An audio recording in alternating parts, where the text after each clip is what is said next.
peço que você, por favor, abra a sua Bíblia na primeira carta universal do apóstolo João, 1 João. Nós leremos o primeiro capítulo.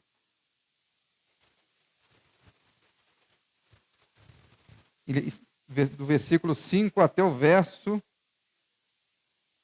final, e estenderemos a João no capítulo 2, 1 João capítulo 2, do verso 1 e 2. Eu gostaria de falar nesta noite sobre o seguinte tema: o tribunal dos tribunais. Amém? Quem achou diz amém. Quem não achou diz misericórdia. Vamos voltar a ter essa prática na igreja. Amém? Vamos ficar de pé, os que puderem, por favor, para a leitura da palavra de Deus. Diz assim a Sagrada Escritura: a mensagem que dele ouvimos e que anunciamos a vocês é esta: Deus é luz, e não há nele treva nenhuma. Se dissermos que mantemos comunhão com ele e andarmos nas trevas, mentimos e não praticamos a verdade. Se andarmos na luz, como ele está na luz, mantemos comunhão uns com os outros, e o sangue de Jesus, seu Filho, nos purifica de todo pecado. Se dissermos que não temos pecado nenhum, a nós mesmos enganamos, e a verdade não está em nós. Se confessarmos os nossos pecados, ele é fiel e justo para nos perdoar os pecados e nos purificar de toda injustiça.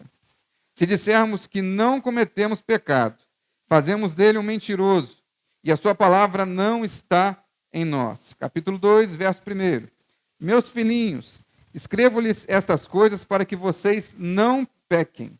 Mas, se alguém pecar, temos advogado junto ao Pai, Jesus Cristo, o justo.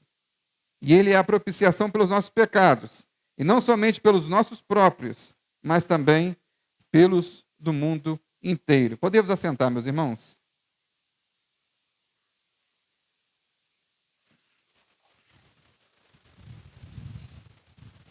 Neste texto bíblico, nós enxergamos uma questão muito interessante são três pessoas que aparecem nesse texto.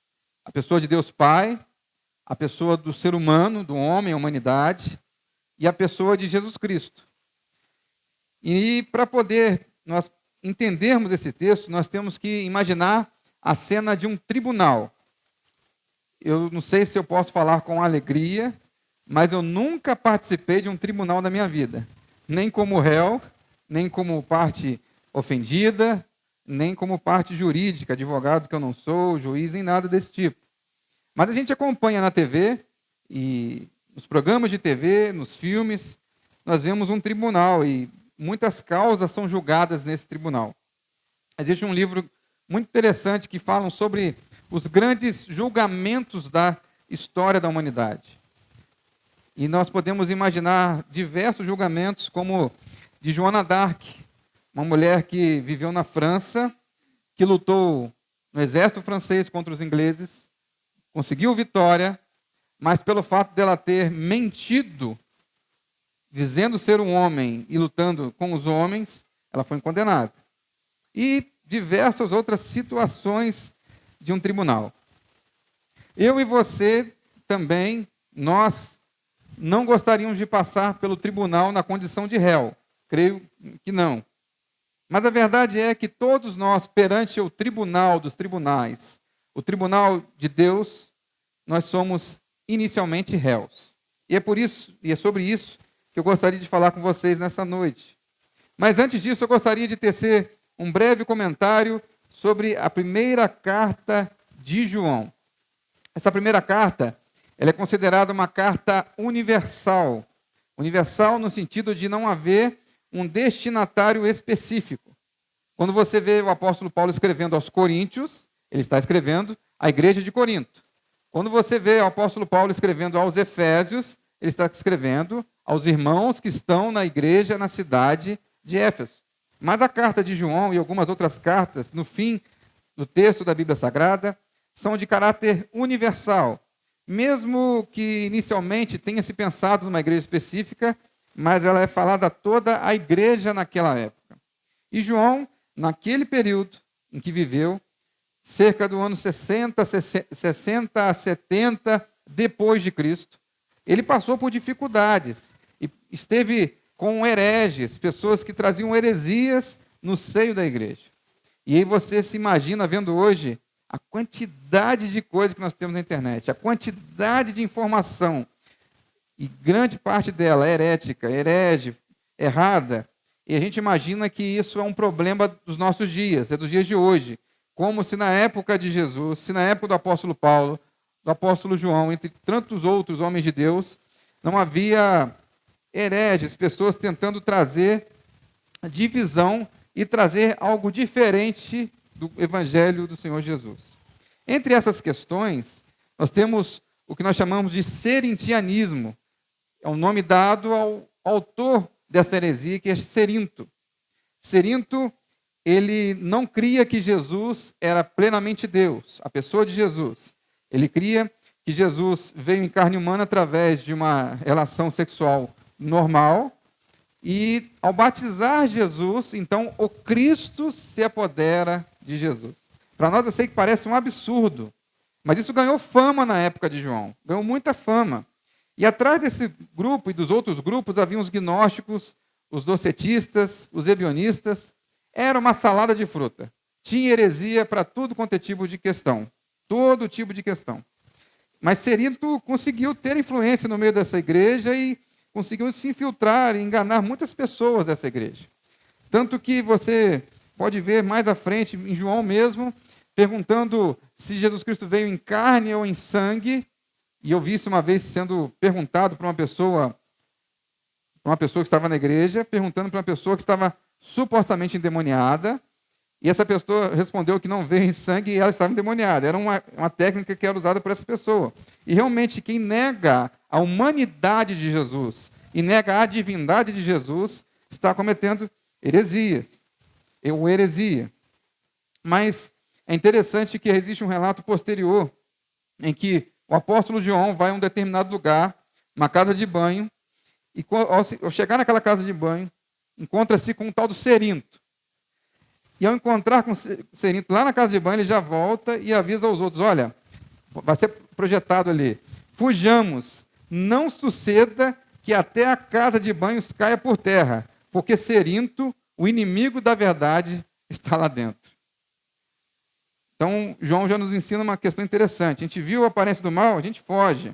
Viu herege, sai de perto dele. Não adianta discutir, não adianta ficar conversando, debatendo, porque não fará sentido nenhum. Então, João está aqui trazendo uma carta a uma igreja, ou a toda a igreja, e tratando de algumas questões que nós precisamos também tratar nesta noite. Mas aqui, ele inicia esta carta tratando do que nós podemos dizer como o evangelho, a mensagem do cristianismo. Eu sempre falo sobre o evangelho, que é uma mensagem, é a mensagem, e aqui ele vai tratar como se fosse, de certa forma, um tribunal, apresentando os elementos do tribunal. E o primeiro elemento que ele aparece neste tribunal é de um Deus santo, justo juiz. Você pode acompanhar comigo, com a sua Bíblia aberta, no verso número 5, que diz assim: a mensagem que dele ouvimos e que anunciamos é esta: Deus é luz e nele não há treva nenhuma.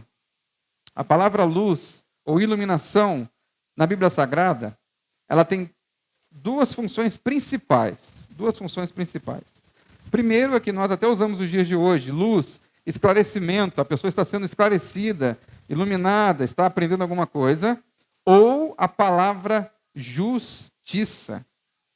Isaías, no capítulo 5, verso 20, diz: ai dos que ao mal chamam bem, e ao bem que chamam mal, que fazem das trevas luz, e das luz fazem trevas, que mudam o amargo em doce.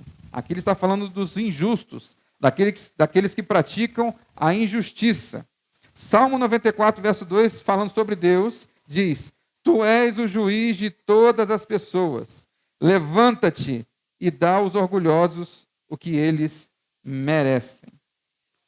Eu gostaria de, nesse ponto, mostrar e apresentar e ratificar, lembrar aos irmãos que Deus é um Deus santo. E quando nós usamos a expressão santo, ele é separado. Existe uma expressão também muito utilizada que Deus é absolutamente outro. E por que eu estou dizendo isso? É porque de um tempo para cá, de uns anos para cá, de uns séculos para cá, por conta de várias questões, dentre elas o iluminismo, quando se substituiu a religião pela ciência, achando que a ciência seria a resolvedora dos problemas da humanidade, começou-se a diminuir a pessoa de Deus e aumentar a pessoa do ser humano. Deus ficou num patamar igual ao do ser humano. Deus deixou de ser aquele Deus santo, todo-poderoso, como nós cantamos aqui, ao clamo ao Senhor, onde a natureza toda se manifesta, dobra os seus joelhos, no sentido não literal, ao Senhor, que é o Criador de todas as coisas. Deus é um Deus santo, todo-poderoso, e a Ele temos que dar toda a reverência possível. Mas a sociedade hoje está colocando Deus num grau menor, está colocando Deus numa condição de amigo, quando se crê em Deus ainda. Na verdade, a sociedade está querendo tirar Deus da fórmula, tirar Deus do mundo, dizer que o universo, esse universo tão grande, de milhares de galáxias, de milhares de estrelas, é apenas algo ocasional. Foi acontecendo série de questões, e questões científicas, mistura de gases, então surgiu o universo, então surgiu o ser humano, então surgiu a natureza como nós vemos. Mas é mentira. Mas mesmo assim, quando eles não conseguem tirar o crédito de existir um Deus, eles tiram o poder e a justiça e a santidade de Deus. Quando isso não acontece lá fora, dentro da igreja, algumas pessoas estão querendo tirar a capacidade de justiça de Deus. Nós temos que pregar que Deus é um Deus misericordioso, que Deus é um Deus amoroso, que Deus é um Deus que deseja estar em comunhão com o homem, com o ser humano. Deus procura fazer de tudo para estar com o ser humano, mas que também Ele é justiça. Que Ele se aparta do mal. Que Ele não anda colado com o pecado. Que Ele não entra em comunhão com o pecado. Ele odeia o pecado, se afasta do pecado. Então, Deus é um Deus santo. E nós devemos falar sobre isso, pregar sobre isso e lembrar sobre isso. Existiu um grande pastor e pregador chamado Jonathan Edwards, um pastor que, inclusive, foi um dos fundadores da Universidade de Yale, nos Estados Unidos. Um cara erudito, mas um cara servo de Deus, que orava incessantemente. A história diz que ele orava, muitas das vezes, em cima de um cavalo e orando, andar por horas a Deus e falando com Deus. Ele pregou um sermão no ano de 1761, todo escrito e lido, chamado Pecadores nas Mãos de um Deus Irado. Ele abriu as folhas, você pode até achar esse sermão na internet, e começou a falar de quem é Deus e de quem nós somos. As pessoas dentro do templo se agarravam às paredes, às colunas. As pessoas caíam em choro, em pranto, em desespero, ao saber quem é Deus. As pessoas começaram a criar dentro dos seus corações a convicção do pecado, a convicção do que elas mereciam, do que elas estavam prestes a enfrentar quando morrerem. Entenderam quem é Deus de fato. Deus é santo, Deus é justo e Deus odeia o mal e não tem parte com o mal. É interessante também, em um dos encontros que nós temos na Bíblia de Deus com um homem chamado Moisés, um homem que liderou o povo de Israel para sair do Egito e trouxe a lei de Deus aos homens. No capítulo 33, verso 18, há um diálogo muito conhecido em que Deus vai se apresentar a Moisés. Então, Moisés pede ao Senhor que mostre a ele a sua glória. Verso 18, vai ser projetado. Então Moisés disse: peço que me mostres a tua glória. O Senhor respondeu: farei passar toda a minha bondade diante de vocês, ou de você, e lhe proclamarei o nome do Senhor. Terei misericórdia de quem eu tiver misericórdia, e me compadecerei de quem eu me compadecer.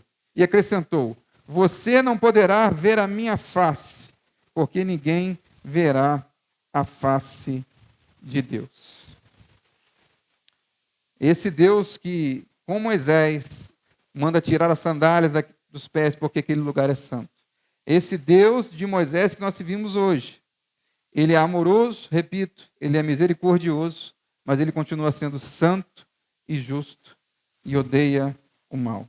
Um Deus santo odeia o pecado e não pode, com o pecado, ter comunhão.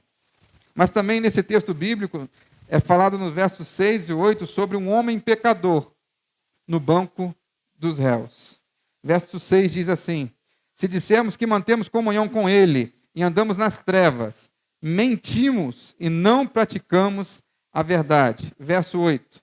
Se dissermos que não temos pecado nenhum, a nós mesmos enganamos e a verdade não está em nós.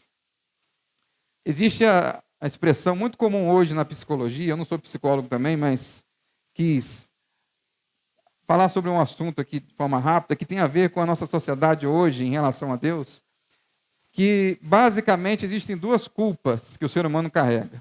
A culpa real e a culpa neurótica. A culpa real está relacionada a ações reais que causaram danos ou sofrimento a outras pessoas, enquanto a culpa neurótica é baseada em fantasias, em pensamentos irracionais, ou seja, é algo da nossa mente, não houve de fato culpa. Mas tem muita gente considerando pecado apenas algo formativo da religião, como uma culpa neurótica. Ou seja, você comete o pecado, você peca, e vem alguém dizer para você: olha, é uma culpa neurótica, isso é algo de um livro que foi formatado há muitos anos atrás, é algo ultrapassado. Então, não se sinta culpado pelo seu pecado ou pelo seu erro, porque isso é coisa que a religião, de uma forma geral, coloca na sua cabeça, coloca na sua mente. Isso tem acontecido, infelizmente, em alguns consultórios de psicólogos e assim por diante, ou até mesmo o seu amigo, o seu vizinho, aquela pessoa que te considera muito e diz: não, o que você está fazendo não é errado, não tem problema nenhum, pode continuar fazendo. Isso é coisa que essa culpa você está criando no seu coração, na sua mente, mas não tem necessidade de se preocupar, não. Fique tranquilo. Mas, na verdade, o pecado em nenhum momento deixa de ser pecado.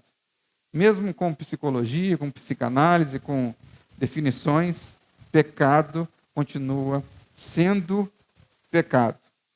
Existe o exemplo clássico da Bíblia de Adão e Eva.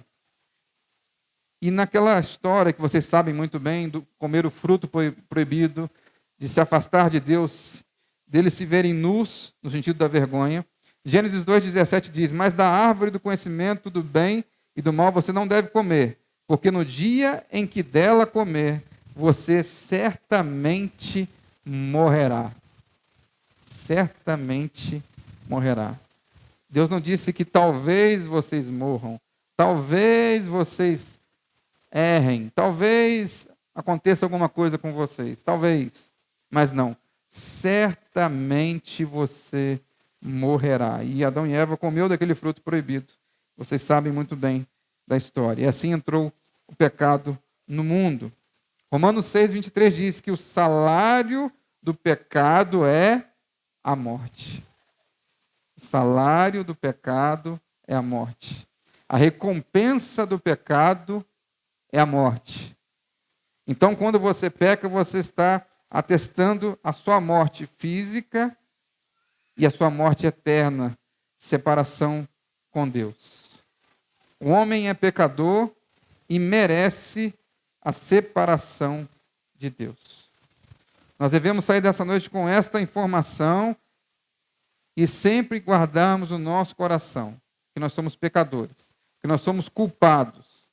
Culpados porque nós pecamos, culpados porque nós nos afastamos de Deus, culpados porque ao cometermos pecado, nós desagradamos a Deus. Essa é uma realidade que nas igrejas nos dias de hoje está sendo um pouco deixado de lado, em nome de um falso amor, em nome de um falso perdão, em nome de um falso carinho, atenção a uma pessoa que peca. Nós não devemos negociar valores, meus irmãos, não devemos negociar valores. Aqui não está falando um homem perfeito, está falando um homem imperfeito que está nessa condição, como eu, como você e todos aqui presentes. Está nessa mesma condição. Está no banco dos réus. No banco dos réus. Essa é a parte triste da nossa história. Mas tem uma parte boa. E você vai acompanhar comigo, que é um advogado conciliador. Você pode ver no verso 1 e no verso 2, que diz assim: meus filhinhos, escrevo-lhes estas coisas para que vocês não pequem. Mas, se alguém pecar, temos advogado junto ao Pai, Jesus Cristo, o justo. Ele é a propiciação pelos nossos pecados, e não somente pelos nossos próprios, mas também pelos do mundo inteiro. Eu estava olhando na internet, pesquisando, me veio à mente sobre a maior fiança do mundo. A fiança é quando uma pessoa comete um crime e ela se apresenta à frente de um juiz e, em alguns casos na lei, você consegue abonar, mesmo que seja parcialmente, aquela prisão, pagando fiança, por parte de prisão temporária ou algo do tipo. A maior fiança do mundo paga no ano passado foi de 225 milhões, ou 250 milhões de dólares, por um banqueiro, um acionista norte-americano que deu golpes, fraudes em sistemas bancários. O nome dele é Sam Bankman-Fried. É um pacote de fiança. Ele vai ter que pagar aos poucos. Tinha um outro de origem chinesa também que pagou cerca de 175 milhões de dólares. E aí você pergunta, qual é a nossa fiança para o nosso pecado? O que nós podemos pagar ou fazer para que os nossos pecados sejam perdoados? É algo interessante que eu quero que você preste atenção nesse momento sobre a questão do perdão de Jesus Cristo, que muita gente confunde essa questão. Por exemplo, nos escritos pagãos, o substantivo propriação, a palavra aqui no verso 2, propiciação, era comumente empregado com referência ao apaziguamento de uma divindade irada mediante ofertas. O que eu quero dizer com isso? Você cometia um erro naquelas outras sociedades, então você fazia uma oferenda, uma oferta, e a divindade daquela época, então, deixava de ficar irada, chateada, brava com você e ficava um pouco mais tranquila, mais calma. Esse era o mecanismo que acontecia nas religiões pagãs ao redor do mundo. Isso acontece em algumas religiões até os dias de hoje, onde ofertas são dadas a falsos deuses para que os deuses não se voltem contra ele, infelizmente. Mas o sacrifício de Cristo não aplaca a ira de Deus, mas a expiação anula a culpa do pecado. É diferente. Deus não deixa de ficar irado, Deus não se acalma com isso. Ele simplesmente traz o perdão e a expiação do pecado.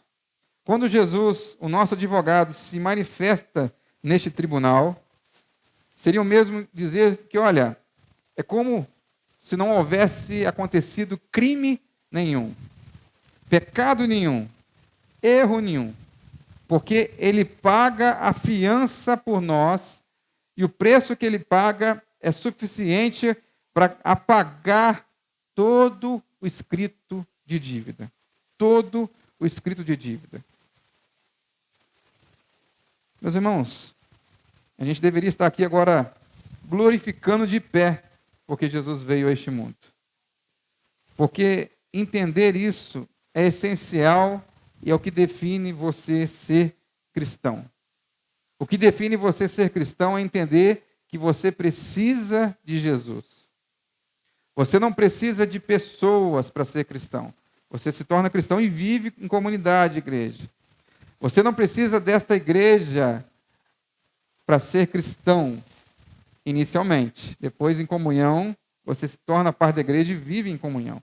Mas você e eu, prioritariamente, urgentemente, precisamos de Jesus Cristo nas nossas vidas. Ele é o autor e consumador da nossa fé. Ele é a razão de estarmos aqui domingo à noite, adorando a Deus, ouvindo esta mensagem e não lá fora praticando qualquer outra coisa. É Jesus que nos faz estar aqui. É por causa dele e não por causa de homens ou por causa de qualquer tipo de adereço ou algo que nós tenhamos na igreja.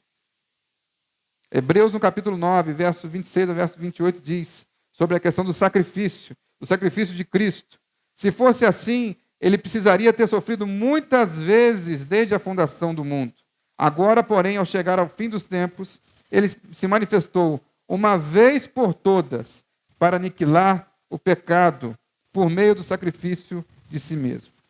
E assim como os homens está ordenado morrerem uma só vez, vindo depois disso o juízo, assim também Cristo, tendo se oferecido uma vez por todas para tirar os pecados de muitos, aparecerá uma segunda vez, não para tirar pecados, mas para salvar aqueles que esperam por ele.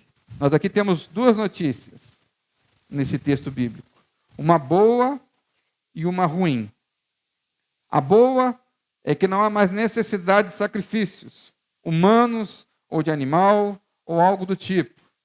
Você não precisa mais sacrificar, dar oferenda para nenhuma divindade. Se você está em Cristo, nova criatura é, as coisas velhas se passaram e tudo se fez novo. Glória a Deus por isso.